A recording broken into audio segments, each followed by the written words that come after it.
Carolina acreditava que estava morrendo. Os médicos falavam em tumores inoperáveis e ela definhava em casa, isolada, consumida pela dor. Quando o marido, André, decidiu contratar para ela uma cuidadora surda-muda, Carolina enxergou aquilo apenas como mais um gesto tardio de compaixão. Natália chegou em silêncio, com um olhar atento e uma presença inesperadamente calma, trazendo algo diferente para aquela casa mergulhada em sombras. O que André não sabia era que aquela escolha, feita como parte de uma aposta cruel, mudaria tudo, e que muito em breve seria ele, e não Carolina, quem teria uma surpresa da qual não poderia escapar. Antes de começarmos, já se inscreva no canal, ative o sininho e deixe seu like. E nos comentários me conte de qual cidade você está assistindo essa história. Carolina estava sentada na sala de estar em um sofá grande e macio, e com os braços cruzados sobre o peito, olhava silenciosamente para a frente. Naquele momento não havia nenhum pensamento em sua cabeça. Apenas um vazio ensurdecedor e opressivo, que arriscava se tornar seu único companheiro em um futuro próximo. 4 meses atrás, a vida da jovem mulher se dividiu em um antes e depois. As dores no estômago que surgiam logo após as refeições, a princípio causavam apenas um desconforto desagradável, mas depois foram se intensificando. Primeiro eram apenas pontadas leves depois do almoço, que Carolina atribuía ao estresse do trabalho. Depois se tornaram uma queimação constante, que a acompanhava desde o café da manhã até a hora de dormir. No final, forçaram Carolina a praticamente parar de comer por completo. Suas manhãs se tornaram uma sucessão de pequenas derrotas. Levantava-se da cama com esforço, as pernas bambas, e precisava se apoiar na parede para chegar ao banheiro. O reflexo no espelho mostrava uma versão sombria de si mesma, a pele amarelada, os olhos fundos, os cabelos sem brilho caindo aos mechas. Tentava tomar o café da manhã, mas bastavam 2 colheradas de aveia para que o estômago se contraísse em espasmos dolorosos. O chá passava, com sorte. Às vezes nem isso. Parou de corrigir provas em casa porque não conseguia se concentrar por mais de 10 minutos. As letras dançavam na sua frente e a dor latejante no abdômen não a deixava em paz. Quando ainda tentava dar aulas, chegava na escola já exausta, como se tivesse corrido quilômetros. Durante as explicações, precisava se apoiar na mesa para não cambalear. Os alunos a olhavam com preocupação crescente. Carolina emagreceu drasticamente, embora já fosse bastante magra. A falta de vitaminas e minerais afetou gravemente sua aparência, que antes era muito atraente. Suas roupas ficaram folgadas, pendurando no corpo como trapos. As mãos tremiam quando tentava segurar uma xícara. Subir a escada de casa se tornou uma tarefa hercúlea que a deixava ofegante. O isolamento se aprofundou gradualmente. Primeiro cancelou os encontros com amigas, depois parou de atender o telefone, finalmente se recusou até mesmo a abrir as cortinas. Passava horas sentada no mesmo lugar, observando a luz mudar do amarelo matinal ao alaranjado do fim de tarde, sem registrar conscientemente a passagem do tempo. A casa se encheu de um silêncio pesado, quebrado apenas pelo tic-tac do relógio da parede e pelo som ocasional de sua própria respiração laboriosa. Agora, ao passar por espelhos e superfícies refletoras, Carolina tentava não se olhar neles, não se ver, para não se entristecer ainda mais. Os médicos fizeram 1 dúzia de exames, mas não conseguiram dizer nada esclarecedor. Por enquanto, diagnosticaram uma doença complexa do trato gastrointestinal, que requeria tratamento prolongado. Mas a própria Carolina suspeitava de algo pior, e só se confirmou nessa convicção quando acidentalmente ouviu uma conversa baixa entre seu médico e um dos especialistas do laboratório onde acabara de fazer exames. Já é o 3º exame de sangue no mês, lamentou o jovem laboratorista balançando a cabeça. Será que realmente não conseguem estabelecer o diagnóstico? Em resposta, o doutor balançou levemente a cabeça e, suspirando profundamente, respondeu: Eu até que já sei qual é o problema, só não quero perturbá-la antes da hora. O laboratorista olhou atentamente para ele e disse quase sussurrando: "Será que é oncologia?" O médico acenou, mas imediatamente levou o dedo aos lábios. "Provavelmente, mas ainda não posso afirmar com certeza. Se for um tumor, está localizado muito profundamente e, muito provavelmente, é inoperável." Para Carolina pareceu que o chão sob seus pés balançou e, para não perder o equilíbrio, ela se encostou na parede e começou a respirar profundamente.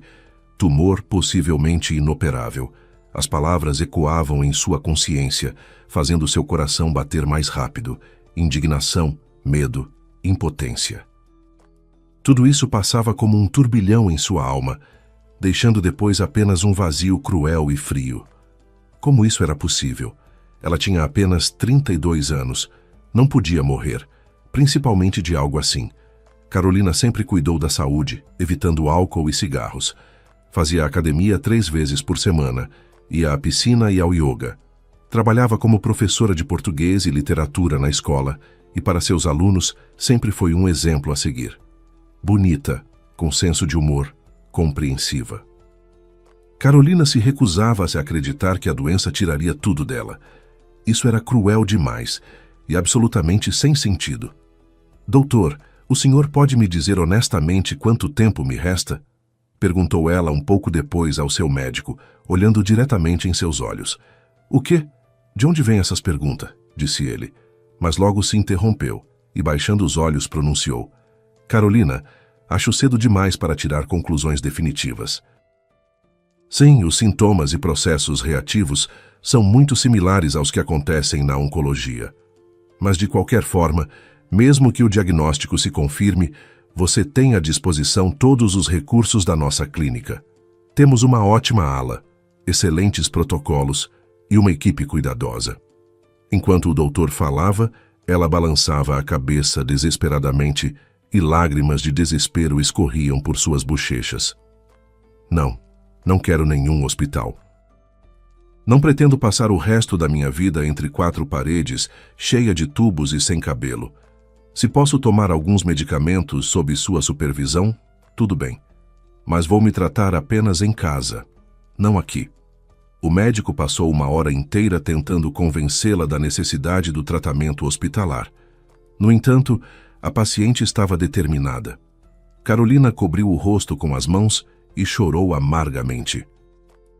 Em sua memória ainda estava fresca a história que aconteceu há pouco tempo com uma parente distante, que também sofria de uma forma rápida de oncologia.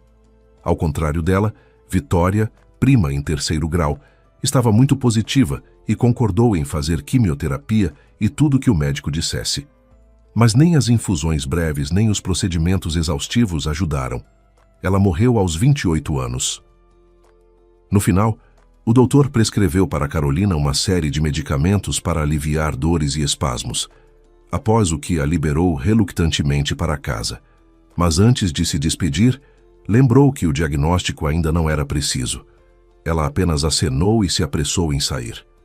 A cada passo, um sentimento sombrio e sem alegria a dominava cada vez mais. No mesmo dia, ela pediu mais uma licença médica, avisando o diretor da escola e os colegas que ficaria afastada por muito tempo. Eles balançaram a cabeça com pena. O humor piorou definitivamente quando ela contou tudo ao marido. André, dono de uma rede de clínicas dentárias, que antes havia investido nelas com sucesso e agora dirigia profissionalmente várias filiais regionais, olhou tristemente para ela. Depois pegou sua mão e disse com emoção: "Carla, não desanime. Juro que farei tudo ao meu alcance. Conseguiremos quaisquer medicamentos que o médico disser. Traremos os melhores doutores para você." "Prometo. Vamos colocá-la de pé novamente." Aparentemente, ele demonstrava cuidado com ela, solidarizava-se. No entanto, Carolina estava tão profundamente absorvida em sua própria dor que não conseguia avaliar as palavras adequadamente. "Me deixe sozinha, por favor", pediu ela. "Eu simplesmente não consigo. Quero ficar sozinha." André suspirou profundamente novamente e saiu. A partir desse momento, Carolina como que se fechou em sua bolha. Por que justamente ela? E agora, passados alguns meses, A situação se agravou a tal ponto que Carolina simplesmente se recusava a sair de casa. O único lugar aonde ia com triste regularidade era o hospital, mas lá ainda davam de ombros. Não se preocupe, está tudo bem, dizia-lhe o marido repetidamente. Vamos comprar passagens para São Paulo, iremos e faremos tudo lá. Ela o olhava com olhar indiferente. Não precisa de passagens, não vou. Falava em tom calmo e indiferente. Como assim? Não entendi, disse André. Carolina, estamos perdendo a coisa mais preciosa que restou, o tempo, mas a esposa balançou a cabeça negativamente. Já não há mais tempo mesmo. Quero ficar em casa. Não quero ver ninguém. André cerrou os dentes. Como quiser. Mas tenha em mente que seu estado só piora o curso da doença. Até o médico diz que precisa aparecer mais entre as pessoas. Querer viver. Carolina não lhe respondeu nada. Apenas envolveu seu chale quente e se virou. A partir desse momento, o marido como que foi substituído. Começou a ficar cada vez mais na empresa, viajava em longas viagens de negócios, explicando isso como época de projetos e reuniões especialmente complexos. Quando chegava em casa, e isso acontecia após a meia-noite, Carolina sentia claramente o aroma que vinha dele de álcool forte e perfume feminino. Apesar de já ter desistido de si mesma há muito tempo, no fundo, ainda amava o marido e não podia deixar de se preocupar com o estado dele. E quando lhe perguntava sobre essas mudanças, o marido respondia com um sorriso amargo. E que diferença faz para você? Você só fica em casa o dia inteiro se lamentando de como não quer viver. Então eu simplesmente não atrapalho você. Carolina se calou. Pela primeira vez sentiu vergonha por ter parado completamente de dar atenção ao marido. Não percebeu como seu casamento rachou enormemente. André, me perdoe. Entendo que não era isso que você esperava de mim, mas compreenda. Viver como eu vivo é insuportável. Tomo comprimidos aos punhados todos os dias. Como você acha que me sinto para sair e conversar com alguém? Fiquei tão feia. E eu te disse alguma coisa? Respondeu o marido. E em sua voz soou escárnio. Mas então não me arraste comigo para o túmulo. Eu ainda quero viver. André foi embora para algum lugar, deixando-a sozinha. Carolina, incapaz de conter as emoções, chorou novamente. Afinal, podia culpá-lo por ser saudável e querer continuar vivendo enquanto ela não? Preocupando-se com o marido, ela nem imaginava que, na verdade, André já vivia há muito tempo outra vida, que não se cruzava com os problemas dela. No trabalho, assim como entre seus colegas empresários, André continuava a interpretar o papel de marido triste, mas cuidadoso e paciente, que cuidava da esposa desenganada, e até o último momento esperava por um milagre. Mas, na verdade, ele já estava completamente indiferente a Carolina. Sua dor e apatia fizeram uma péssima pegadinha com ela. O empresário decidiu assim. Já que a esposa doente não queria tentar se curar, então provavelmente precisava procurar outra, mais jovem e saudável, que não só corresponderia à sua imagem de esposa ideal, mas também se encaixaria perfeitamente em seu círculo de negócios graças à aparência impressionante e alto intelecto. Não teve que procurar por muito tempo. Mariana Santos. A jovem gerente de relações públicas de sua empresa há muito tempo piscava para o chefe e não se importaria de conhecê-lo melhor. Bonita, ambiciosa, com uma língua bem solta, Mariana rapidamente conquistou não apenas a disposição profissional do chefe. Logo seus relacionamentos se transformaram em uma verdadeira paixão desenfreada, cujo resultado foi a gravidez.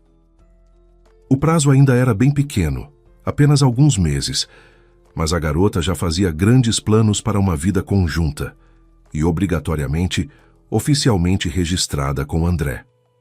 Não acha que já é hora de nos assumirmos? Disse uma vez Mariana, com ironia não disfarçada. Estamos juntos há tanto tempo que, sabe, me sinto meio prejudicada. Tenho que dividir você com uma esposa moribunda. Quando vai se divorciar? É impossível abandoná-la nesse estado, já expliquei, disse André com irritação. Imagine só o que vão dizer de nós.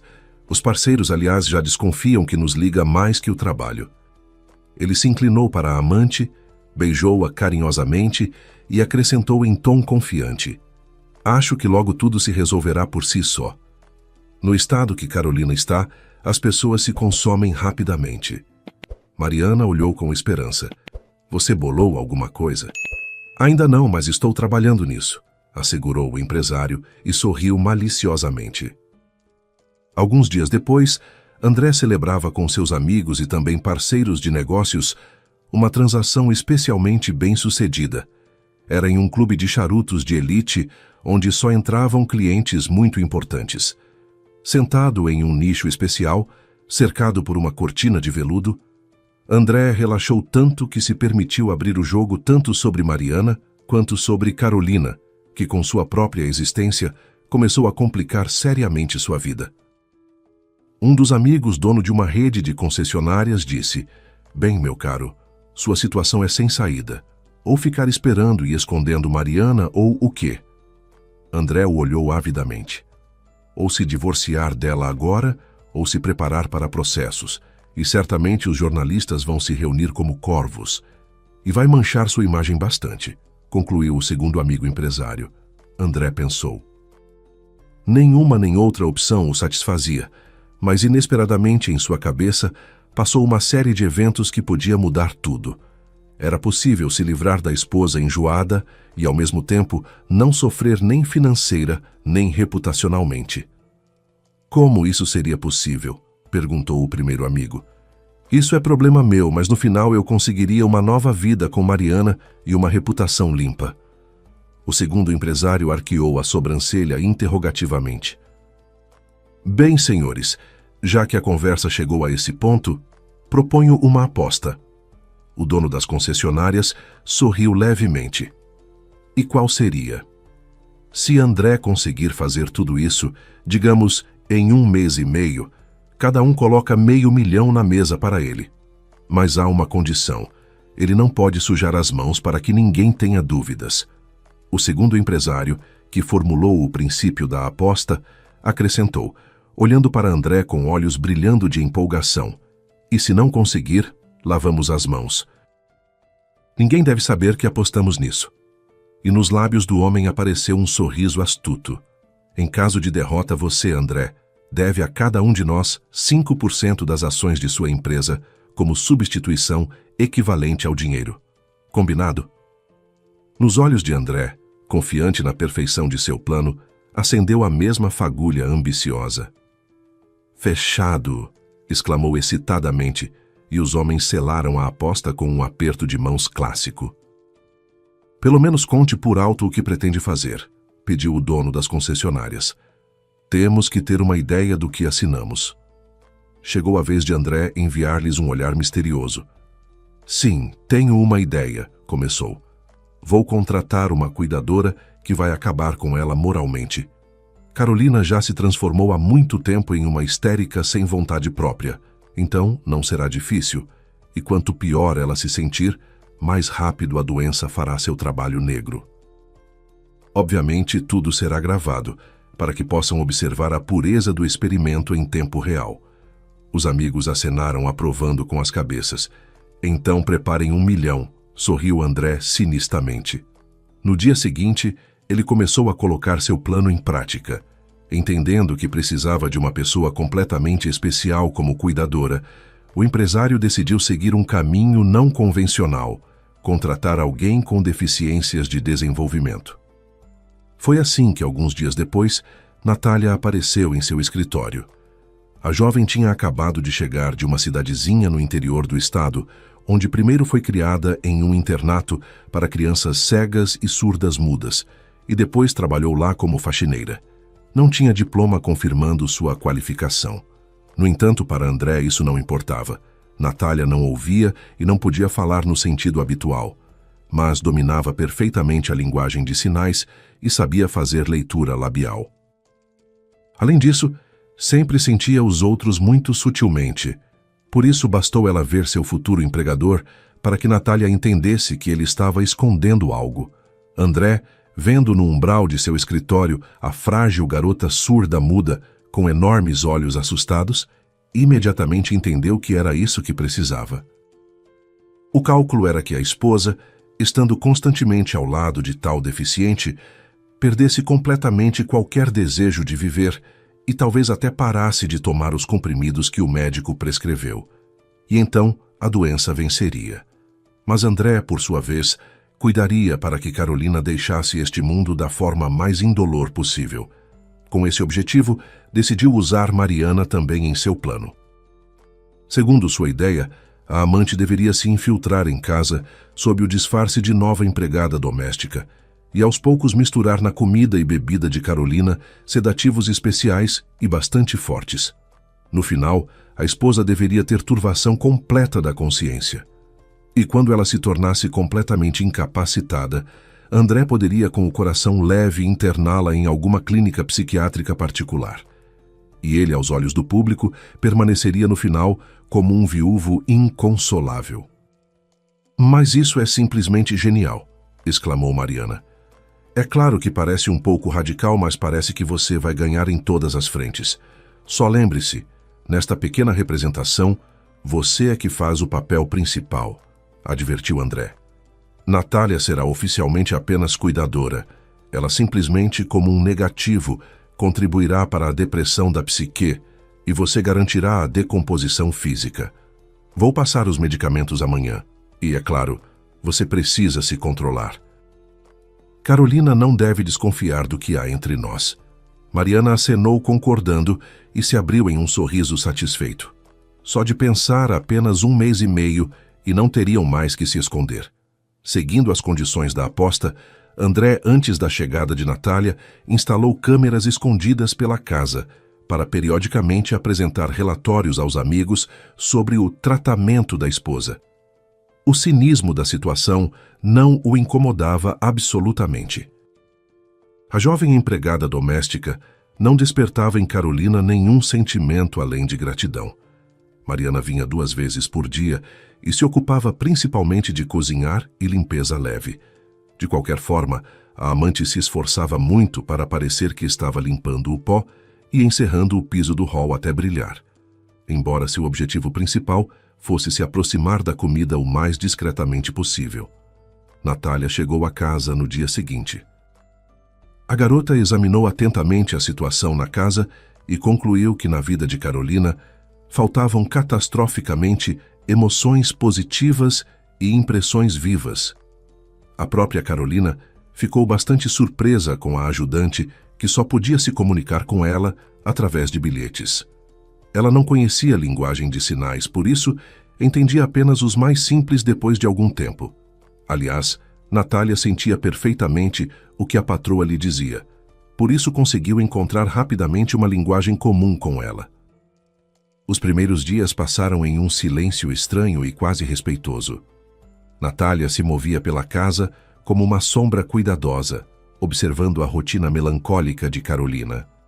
Pela manhã, a cuidadora preparava chá morno e torradas sem manteiga, as únicas coisas que Carolina conseguia consumir sem sentir náuseas imediatas.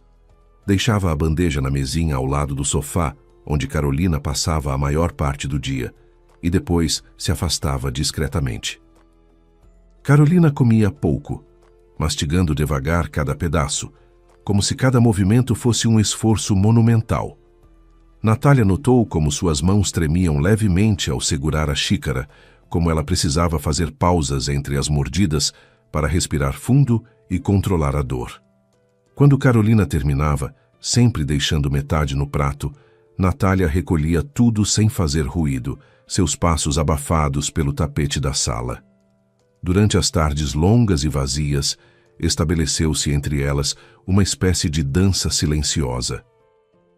Carolina se sentava sempre no mesmo canto do sofá, envolvida em seu xale de lã, olhando para o nada. Natália arrumava a casa em movimentos lentos e deliberados, cuidando para não fazer barulho desnecessário. Vez ou outra, seus olhos se cruzavam. Carolina desviava o olhar rapidamente, mas Natália percebia algo mais por trás da apatia. Uma curiosidade contida, uma centelha quase extinta que ainda piscava no fundo daqueles olhos cansados. Eram pequenos gestos que começaram a tecer uma linguagem própria entre elas. Quando Carolina sentia frio, bastava puxar o xale mais apertado para que Natália entendesse e trouxesse outro cobertor, colocando-o gentilmente sobre suas pernas. Quando a dor se intensificava e Carolina se curvava sobre si mesma, Natália aparecia com um copo d'água e os remédios, sem que nada precisasse ser dito. Natália também começou a notar os momentos em que Carolina se permitia uma respiração mais profunda. Quando o punho cerrado relaxava por alguns segundos, quando ela olhava pela janela com algo que quase se assemelhava à nostalgia. Eram instantes fugidios, mas existiam, e Natália os guardava como pequenos tesouros de esperança. "Quem é esta?", perguntou Natália por gestos, apontando para uma pequena fotografia em moldura dourada que estava no criado mudo. Carolina, olhando para a foto, sorriu tristemente. "Tânia, minha prima." No rosto de Natália surgiu uma alegre surpresa. "De verdade?", digitou ela no tablet especial que André havia dado para a comunicação com a esposa. "Eu a conhecia. Boa garota. Veio ao nosso orfanato para a festa beneficente. Brincou com as crianças. Todos gostaram muito dela." Na alma de Carolina, inesperadamente se mexeu curiosidade, e Natália notou a faísca de interesse. "É verdade", disse Carolina lentamente. Tânia contava que foi várias vezes visitar as crianças. Era figurinista no teatro infantil local e amava muito as crianças. Natália sorriu amplamente. "Como ela está?", escreveu a garota, e Carolina se entristeceu. "Tânia." A mulher hesitou por um momento, mas entendendo que não haveria nada de mal em sua história, continuou. "Morreu há 3 anos junto com o marido. O ônibus capotou." Natália imediatamente ficou triste. "Sinto muito, de verdade", disse a cuidadora. "Tudo bem, já passou muito tempo", respondeu Carolina. "Eu e Tânia éramos muito próximas. Ela não era apenas minha irmã, mas também minha melhor amiga." Carolina olhou para Natália, e por um momento lhe pareceu que era a própria Tânia do céu que havia enviado a ela essa modesta jovem como um sinal de consolo. Natália era privada de voz, mas possuía uma empatia extraordinária. E parecia que podiam se entender perfeitamente sem palavras. Nesse mesmo tempo, do outro lado da cidade, André recebia em seu escritório a contadora. Gilda tinha mais de 60 anos, mas apesar da idade, possuía uma mente afiada e há muitos anos conduzia toda a documentação das clínicas, começando ainda da primeira clínica dentária dele. "André, mesmo assim quero esclarecer sobre as últimas 3 transferências.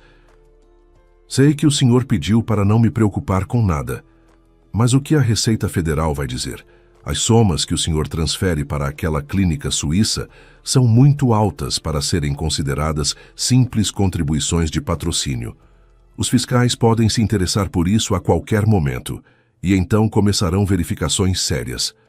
André, que já havia dito várias vezes à contadora para não se meter onde não era chamada, desta vez tentou parecer maximamente ocupado. Assim mascarava sua irritação. "Gilda, por favor, já discutimos isso muitas vezes. Os parceiros da Suíça oferecem metodologias verdadeiramente revolucionárias de restauração. Naturalmente, os materiais usados nisso não são baratos." "Sim, lembro do que conversamos", respondeu a mulher o mais calmamente possível. "O senhor queria que esses materiais fossem usados para clientes VIP, mas mesmo assim é muito dinheiro. Honestamente, nem sei como vamos fechar isso na prestação de contas anual." Nos olhos da contadora passou inquietação. "Que diferença faz?" Não aguentou e gritou o empresário, mas logo se conteve.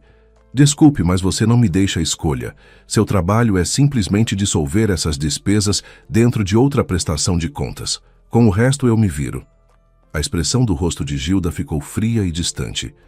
"Como quiser", disse secamente e saiu do escritório, fechando bem a porta atrás de si. Mas, apesar de suas exigências, não pretendia fechar os olhos para todas as estranhezas que ultimamente apareciam nos relatórios financeiros. A mulher decidiu que, obrigatoriamente, descobriria o que o chefe estava escondendo e, se necessário, passaria esses dados para quem de direito. O que Gilda definitivamente não queria era responder perante a lei. Os dias passavam. Contrariando as expectativas de André, Natália se tornou para Carolina não um irritante negativo, mas uma espécie de janela para o silêncio. A garota sempre estava por perto e oferecia toda a ajuda necessária, sem incomodar com conversas vazias. Às vezes, Carolina podia nem notar Natália, que silenciosamente se ocupava de seus afazeres em seu quarto. Ela era como uma sombra. Seguia os passos de sua tutelada, mas só se fazia notar quando realmente era necessário. Com o passar dos dias, começaram a se formar rituais quase imperceptíveis entre elas. Pela manhã, Natália arrumava silenciosamente as almofadas do sofá antes de Carolina descer. À tarde, quando o sol entrava pela janela da sala, ela ajustava as cortinas para que a luz não incomodasse os olhos sensíveis de Carolina. À noite, antes de Carolina subir para o quarto, Natália sempre deixava um copo d'água fresca na mesinha de cabeceira, junto com os remédios organizados em fileirinhas.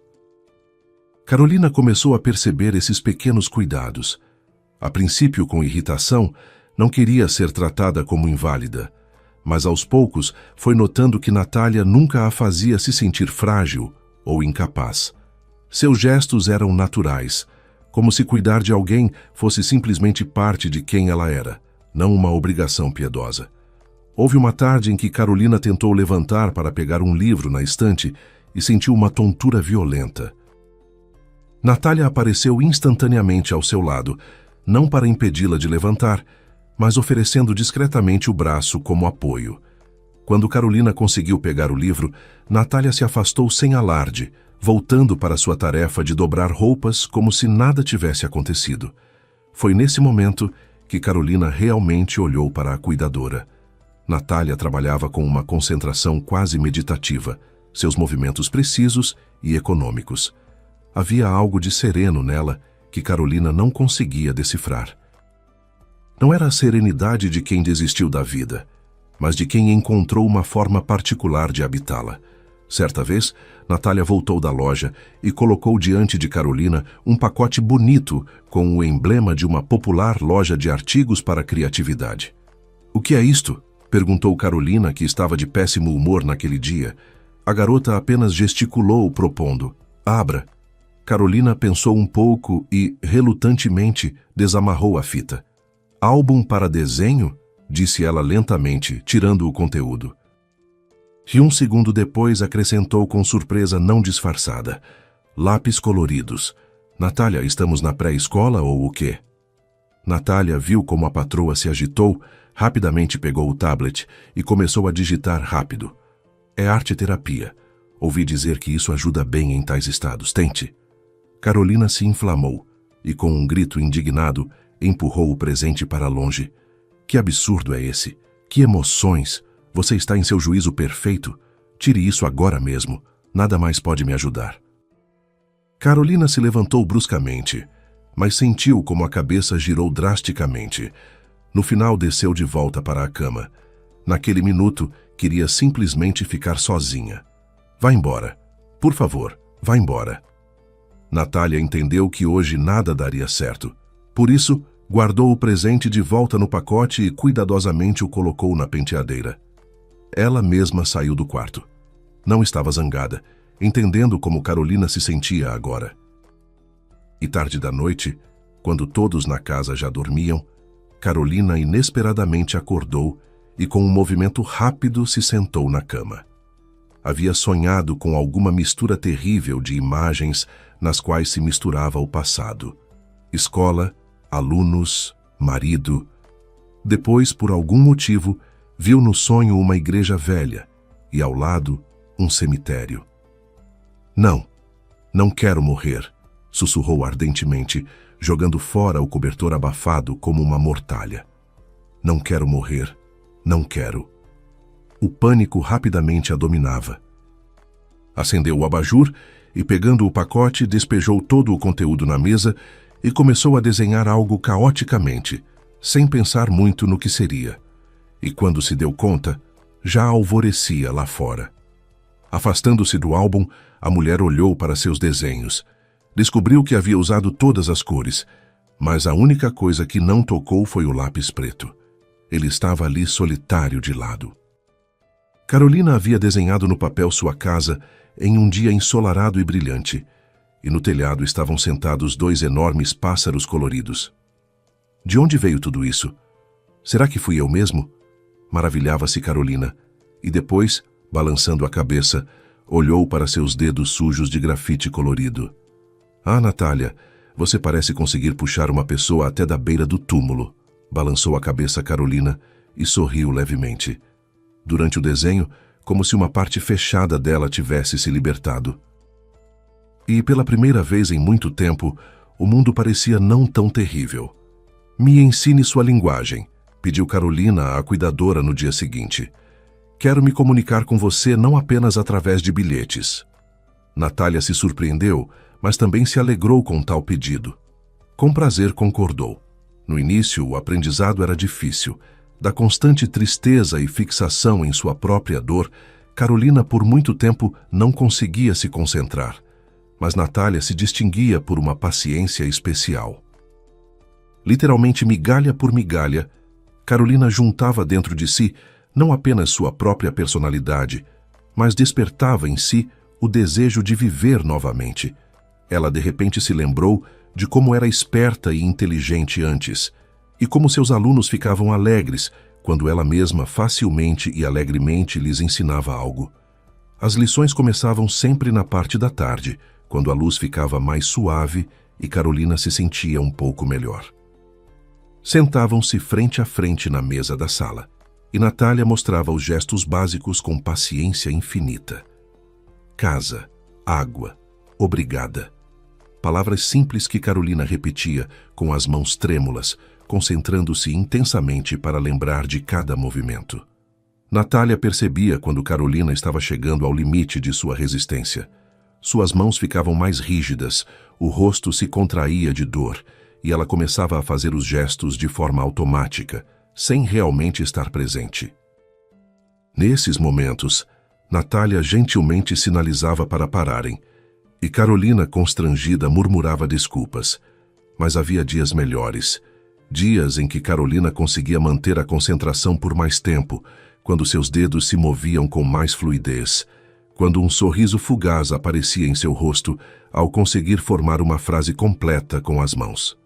Natália recompensava esses momentos com aplausos silenciosos, suas mãos dançando no ar, e Carolina sentia uma satisfação pequena, mas real.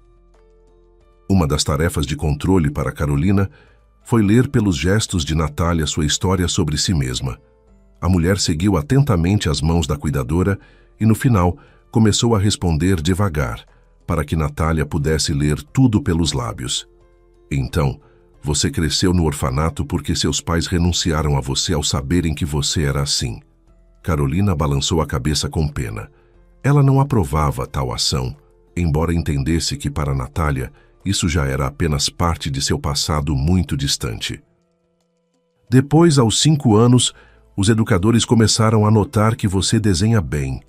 Você mesma não entendia isso. Mais tarde percebeu que tem talento. Natália acenou sorrindo. Ela sempre se relacionava de forma muito autocrítica com sua criatividade, mas ainda assim não podia negar que os educadores estavam certos sobre ela. A pintura sempre foi sua maior paixão. Você sonhava em se tornar artista animadora profissional para aqueles que não podem ouvir e falar, continuou Carolina. Queria que eles recebessem filmes de não menos qualidade que as crianças normais. Mas não conseguiu entrar onde queria. Não havia dinheiro. Não digo para pagar o curso, mas pelo menos um semestre. Natália novamente acenou e fingiu que aplaudia. Embora Carolina tenha notado como nos olhos da garota apareceu uma expressão triste. Ela entendia que Natália foi forçada a renunciar a seu sonho pelo simples desejo de sobreviver. Mesmo em sua pequena cidade, o trabalho era difícil. E o que dizer dos surdos-mudos, para quem é especialmente difícil encontrar trabalho do gosto? É pena que não deu certo para você, disse Carolina a ela na linguagem de sinais. Mas talvez ainda dê certo. Natália acenou agradecida. Depois voltou a seus afazeres, e Carolina sentia na alma uma elevação inédita. André, observando a situação e a amizade rapidamente se desenvolvendo entre a cuidadora e sua esposa, ficava cada vez mais preocupado. Ele esperava que Carolina uivasse como lobo por causa de sua ajudante muda, e elas, em vez disso, desenhavam juntas e agora ainda se comunicavam por gestos. Não era esse efeito que esperava. Entendendo que podia perder a aposta a qualquer momento, durante outro encontro com a amante disse em tom de ordem: "Preciso aumentar urgentemente a dose de medicamentos. Essa histérica decidiu que quer viver novamente. Não podemos permitir isso." Mariana, que odiava sinceramente sua esposa, mas era forçada a vir à casa dela para ajudar, rapidamente piscou os olhos e disse excitada: "Farei isso com prazer. Ah, se você soubesse como eu a odeio por você." O empresário, levantando-lhe o queixo, olhou em seus olhos e disse baixinho: "Então prove. Misture tudo isso nela." André estendeu um pequeno pacote transparente com pó triturado de cor esverdeada. "Espero que isso acelere o processo", acrescentou sombriamente e olhou insatisfeito para o monitor, onde nesse mesmo momento a esposa desfrutava da leitura, o que não acontecia há muito tempo. Mariana, sonhando em ocupar seu lugar o mais rápido possível, prometeu que misturaria isso na comida todos os dias, contanto que Carolina morresse logo. E no dia seguinte, tendo cumprido o planejado, a garota levava o smoothie envenenado e, de repente, esbarrou em Natália. Estremecendo, Mariana quase derrubou a bandeja com a bebida e, levantando os olhos, viu que Natália segurava diante dela o tablet no qual estava escrita apenas uma pergunta: "O que você fez? Eu vi que..." Mariana se confundiu, mas rapidamente se recompôs.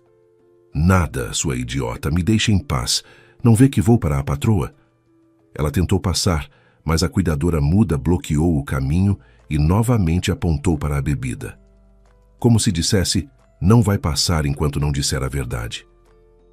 No entanto, a empregada doméstica naturalmente não pretendia se revelar. Por isso apenas ofendeu Natália, esquecendo completamente que ela era capaz de entender tudo. Vendo tal reação, Natália decidiu que ali estava acontecendo algo ruim. Então, a partir desse momento, começou a observar atentamente Mariana. Esperando que ela saísse do quarto, Natália silenciosamente deslizou atrás dela e despejou o veneno na pia. E, em vez do smoothie, preparou café preto para sua tutelada. Mariana não soube que Carolina não bebeu sua mistura e não suspeitava que a cuidadora secretamente trocava toda a comida e bebida. Natália ainda não podia provar o fato do envenenamento, mas estava segura. Enquanto ela vigiasse Mariana, Carolina não correria perigo. Alguns dias depois, Natália levou Carolina para passear no parque da cidade. Elas desfrutavam do tempo quente e do aroma das flores nos canteiros, quando um jovem ciclista quase as atropelou em alta velocidade. Tudo aconteceu tão rápido que Carolina nem ouviu o sinal da buzina e sentiu que alguém estava batendo nela por trás. Natália, porém, captando um sopro antinatural de vento, no último momento, conseguiu empurrar Carolina da estrada e ela caiu direto no canteiro florido. "Natália!" Só conseguiu gritar a mulher, esquecendo completamente que a cuidadora não ouvia. "Está tudo bem. Ela não se machucou." Ouviu-se perto uma voz masculina bonita. Levantando-se, ela viu diante de si um jovem bastante simpático de capacete e shorts de ciclista. "Desculpem, pelo amor de Deus", dirigiu-se ele, deitado a alguns metros da estrada. Uma de suas rodas havia saído completamente do eixo e o guidão estava anormalmente torcido. Furou o pneu e parece que bati numa lombada quando saía do parque. A buzina emperrou completamente. Natália estava ao lado e com interesse passava o olhar entre Carolina e ele. "Da próxima vez, por favor, seja mais cuidadoso", pediu gentilmente a mulher, e não pôde deixar de notar como brilhou em seus olhos uma faísca de simpatia sincera. Carolina sentiu que ela mesma começava a corar, enquanto Natália apenas sorria silenciosamente. A reação foi imediata e perturbadora. Carolina sentiu o sangue subir às bochechas e um calor estranho se espalhando pelo peito. sensações que havia esquecido completamente de existir. Por um momento, pareceu-lhe que podia respirar sem esforço, que a dor constante no estômago havia pausado, mas logo em seguida veio a culpa, pesada e sufocante. Como podia sentir alguma coisa além de desespero? Como ousava permitir que qualquer centelha de interesse surgisse quando estava praticamente desenganada? Carolina olhou rapidamente para Natália, como se a cuidadora pudesse ler seus pensamentos. Mas Natália apenas observava com aquela serenidade característica, sem julgamento, como se compreendesse que o coração humano não obedecia a regras lógicas nem mesmo diante da morte. O rosto de Roberto era aberto e honesto, sem nenhuma pretensão além da cortesia. Isso de alguma forma tornava tudo mais confuso para Carolina. Ela não queria sentir nada, não tinha direito de sentir nada. André já a havia abandonado emocionalmente, mas isso não mudava o fato de que ainda estava casada, ainda estava doente, ainda estava caminhando para o fim.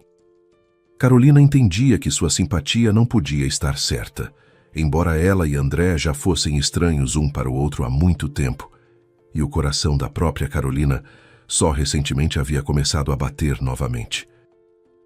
Meu nome é Roberto Silva. Estendeu a mão, apertando sucessivamente primeiro a mão frágil de Carolina, depois a mais flexível de Natália. Carolina explicou que Natália não podia ouvir, mas sabia fazer leitura labial. Roberto acenou com compreensão. Tudo normal. Eu mesmo trabalho no Centro para Crianças Especiais, aqui perto. Trabalhamos tanto com autistas quanto com deficientes auditivos e surdos mudos também. A propósito, nessa questão a hipoterapia ajuda muito. As crianças literalmente se abrem depois dela e ficam muito mais comunicativas. Quando Roberto falou sobre o centro, Carolina percebeu que sua voz carregava o mesmo tipo de dedicação serena que via nos gestos de Natália. Havia algo reconfortante nisso, uma familiaridade que ela não conseguia nomear. Talvez fosse a forma como ele se referia às crianças especiais, sem condescendência, sem piedade dramática, apenas com o respeito natural de quem realmente os conhecia. Roberto acrescentou que por formação era médico-terapeuta. Por isso, sabia por experiência própria como é difícil a vida das crianças especiais. Querem vir ao nosso centro? Propôs inesperadamente. Vejam como ajudamos as crianças a se recuperarem. E eu, como compensação pelo acidente de hoje, pessoalmente ensinarei vocês a andar a cavalo. O convite pegou Carolina desprevenida. Há meses que ninguém a convidava para lugar nenhum. As pessoas evitavam contato com ela, como se a doença fosse contagiosa. Mas Roberto falava naturalmente, como se sua presença fosse bem-vinda, como se ela ainda pudesse contribuir com alguma coisa no mundo. Era uma sensação estranha e quase dolorosa, como se um músculo atrofiado fosse subitamente solicitado a trabalhar. Parte dela queria recusar imediatamente. Que direito tinha de passear por aí quando deveria estar se preparando para morrer? Que direito tinha de sentir essa inexplicável leveza no peito quando olhava para Roberto? Mas outra parte, uma parte pequena e quase sufocada, sussurrava que talvez ainda merecesse alguns momentos de humanidade simples. Carolina ficou confusa com tal proposta inesperada, mas pensando, concordou. Fazia tanto tempo que não estava entre pessoas, e lhe interessava dar uma olhada no mundo no qual Natália viveu desde o nascimento. Quando ela contou isso ao marido à noite, ele apenas sorriu com escárnio. Já que você está tão determinada a morrer, para que essa viagem idiota? Ou você pensa que vai andar uma vez de cavalinho e a oncologia vai sumir como num passe de mágica? Aí sim nossos médicos são burros. André, naquele momento, pensou consigo que seria muito bom se a esposa enjoada, de repente, caísse desajeitadamente do cavalo e quebrasse o pescoço. Mas André, pelo que vejo, perdeu completamente os restos de humanidade, disse baixinho à esposa e se afastou da mesa de jantar. Ela chorou a noite toda, imaginando em que momento o havia perdido definitivamente. Na manhã seguinte, Carolina, junto com Natália, foi ao centro de reabilitação, e isso se tornou uma verdadeira revelação. Vendo como os especialistas trabalhavam com as crianças, como as introduziam à arte e as ajudavam a compreender este mundo, Carolina sentiu como algo dentro dela finalmente se mexeu. Roberto a ajudou a montar a cavalo pela primeira vez, e foi uma sensação inesquecível. Ela nunca se havia sentido tão livre e até parou de sentir dor. Depois disso, Carolina começou a ir lá regularmente. Queria saber o máximo possível sobre métodos de recuperação. Afinal, ela mesma era pedagoga. Além disso, começou a perceber que quanto mais se comunicava com crianças especiais, menos sentia sua própria dor e, em geral, se sentia melhor. O novo conhecido não se importava com o desejo de Carolina de ajudá-los no centro.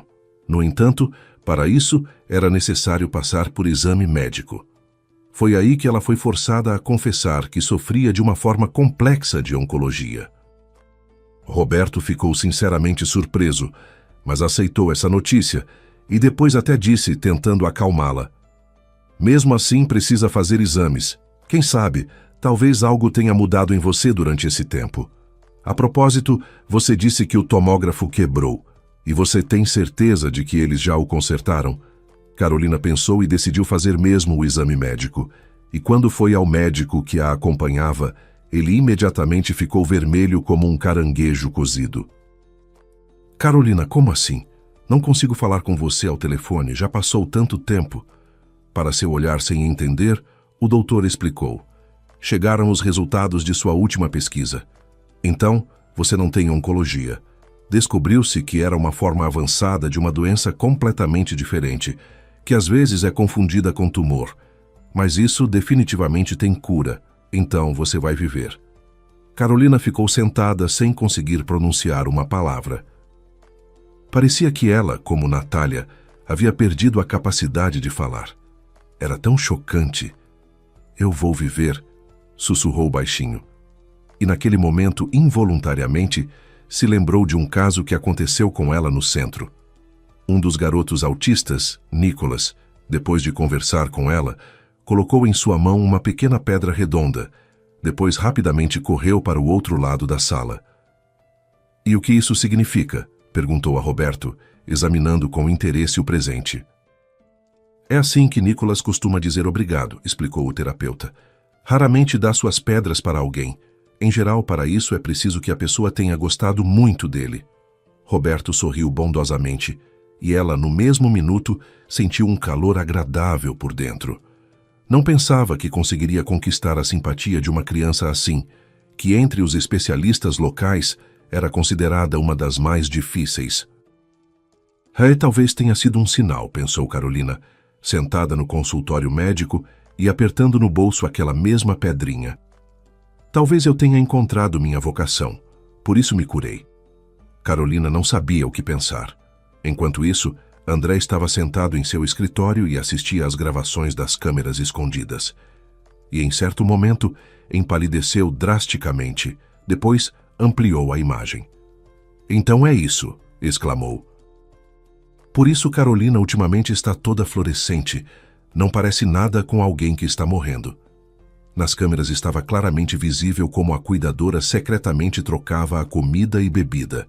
Naturalmente, a amante toda vez adicionava veneno na comida, mas acontecia que Carolina não recebia nada. "Por que você troca a comida da minha esposa?"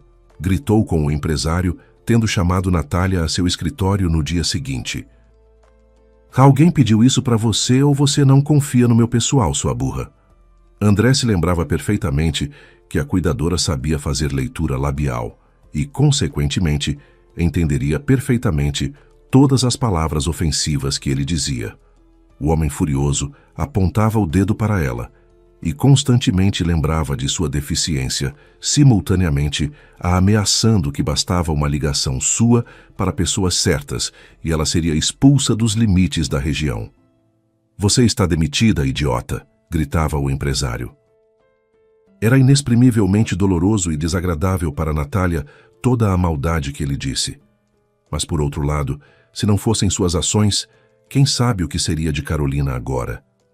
Natália, naquele momento, não temia a demissão em si, mas o destino futuro da esposa de André. Ele a expulsou sem dinheiro, sem pagar nenhum centavo pelo trabalho. Pior ainda, tomou dela o tablet e o telefone que havia dado durante a estadia na casa. Encontrando-se em uma cidade desconhecida, sozinha, sem possibilidade de se comunicar com Carolina, Natália foi ao único lugar cujo caminho conseguiu memorizar. Chegando aos portões do centro infantil, ela tocou a campainha e, felizmente, logo apareceu na porta o plantonista noturno.